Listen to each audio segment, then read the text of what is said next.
You're an American who wants to move to Norway. You can't handle feriepenger. Actually, what you can't handle is the fact that Norway gives its citizens paid time off.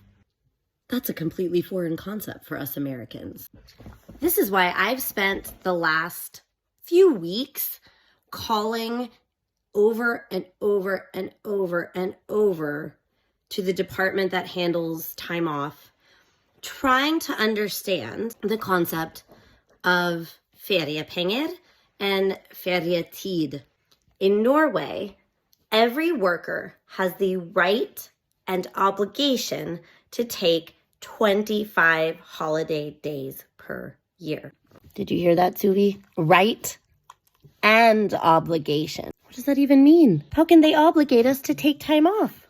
They will explain to you that it's good for you to take off, even if you don't really want to. Good for you. 4 words that no American has ever heard any employer say to them about not working.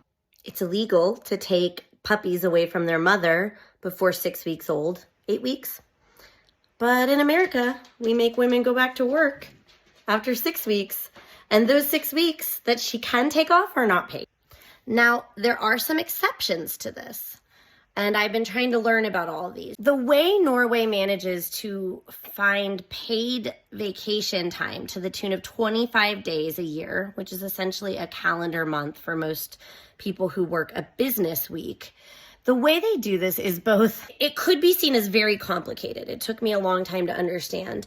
But like so many things in Norway, at least in my opinion, it's very, very, very excessively reasonable, very reasonable. But what they do is essentially a little part of your income is held to the side every month of the year. And then that same money is released to you in June, so that you're essentially paying yourself for the 25 days that you will most likely take off in July.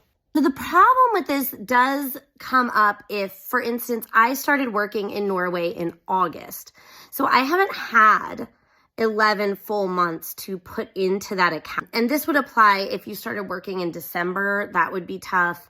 People who have been on maternity leave or sick leave for a long part of the year, there's not really a provision in place for those people. And I think maybe there should be, because there was a very long period where I was very nervous I wasn't going to get paid at all for what is essentially my July income.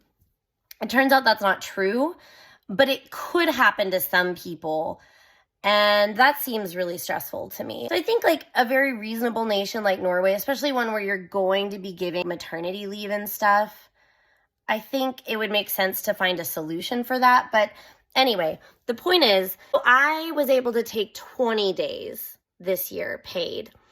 And then the other 5, I have the right to. But because there's no money for it, I don't have to take that, is my understanding, at least in my situation. That's the thing. In Norway, they want you to take 25 days off a year. My understanding is they would prefer you to take at least 2 of those weeks consecutively to just really get a long holiday. They're going to try to make you rest in Norway.